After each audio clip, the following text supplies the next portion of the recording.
the 2023 Tokyo Auto Salon, Renault revealed the Megane RS Ultime, which is the last Megane RS that will ever be made. This comes as no surprise because since 2021, the Renault Sport Technologies brand officially became Alpine Cars.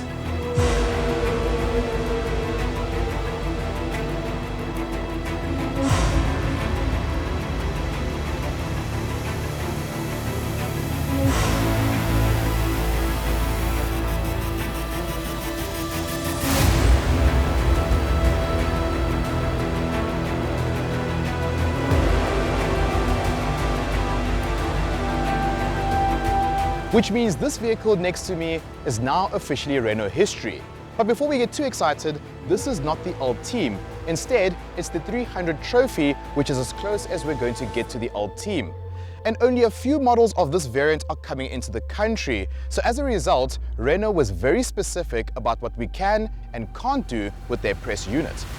We were told that under no circumstances could we take their vehicle onto the racetrack. Which is a bit of a shame because we know that those who are interested in this car don't really want to know about boot space.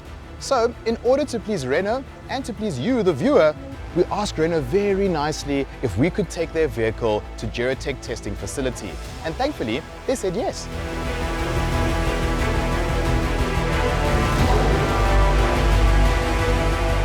It's actually quite wise for Renault to say that we should not drive this car on the racetrack because it forces us to experience this car on a normal road. And I can tell you that there is a vast difference in terms of the ride quality versus this vehicle and the 280. The 280 was backbreaking. It was almost unlivable from a day-to-day perspective. But this vehicle, as hard as it is, it's much more palatable and you can enjoy it as a daily driver. The 280 variant also had the option of a manual gearbox, whereas this 300 only has an EDC. Dual clutch transmissions for me are always a bit of a hit or miss. At low speeds, they tend to be a bit jerky and clunky. This one isn't terrible, but it's not perfect. But where they do come alive is at higher speeds.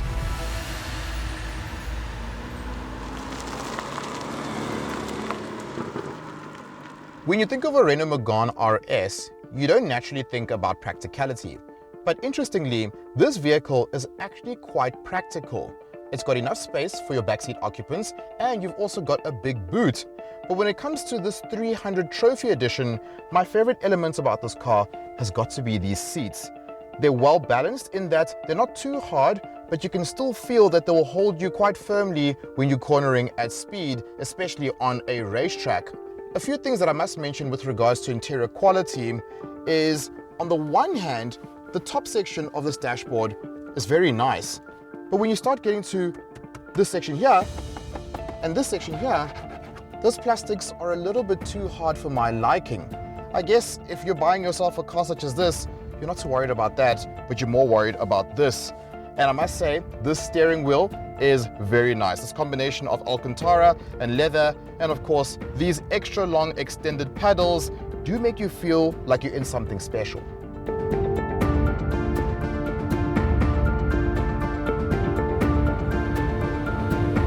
The RS300 Trophy does have a top speed of 255 kilometers per hour.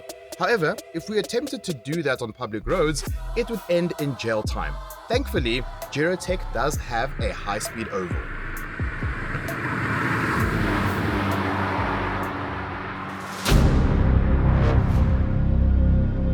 So, I am actually not a huge fan of high-speed circles because they're quite technical, but it does serve a purpose because it allows you to feel how planted the chassis is on a car such as this. And since this car's got the cup chassis, we do have a lower ride height and we do have stiffer springs. But I must say, I'm quite impressed with just how planted this car feels on the road. And hot hatches tend to be quite hard, and when the damping of a vehicle such as this is quite hard, the vehicle tends to bounce. But at speed, this car feels quite sorted. Let's try for slightly higher speed, but nothing too reckless because I don't want to make enemies with Renault. and I enjoy what I do for a living. Wow, I'm very impressed by just how sorted the chassis feels. Yes, you may be slightly compromised from a day-to-day perspective, but now with this car set up in sport, at 170 odd kilometers an hour, this car feels pretty solid. It feels very planted. This is where you see where the Cup chassis really comes into play, because it may feel a little bit unnerving when you're driving on a normal road, but in a setting such as this car is very planted. I am very impressed. So the art of being on a high-speed oval is to keep everything consistent. Your inputs need to stay consistent, your throttle needs to stay consistent, and you need maximum concentration. And I know we are in a controlled environment, but I can tell you right now that you could go faster with ease. The 300 Trophy utilizes the same 1.8-litre 4-cylinder turbocharged engine, but it produces 221 kilowatts and 420 Newton meters, mated to a 6-speed double-clutch transmission, which basically means that this hatch will do 0 to 100 in 5.7 seconds. Now, I'm going to do what all immature boys do, and I'm going to try achieve that using, of course, launch control. So, I need to activate Sport in order to engage launch control. So I'm going to leave the vehicle in Sport. There's no need for race because we're not racing. Of course, first gear. And I love the startup sequence of this launch control because you pull these paddles back and it says launch control active. And that immediately makes me feel like I'm a character of Fast and the Furious. So let's go. Green lights. Ooh, it changes early there. And it makes sense because obviously you need to have the most amount of torque as possible. And just like that, we're already at 140 kilometers an hour. This thing is quick. It's very quick.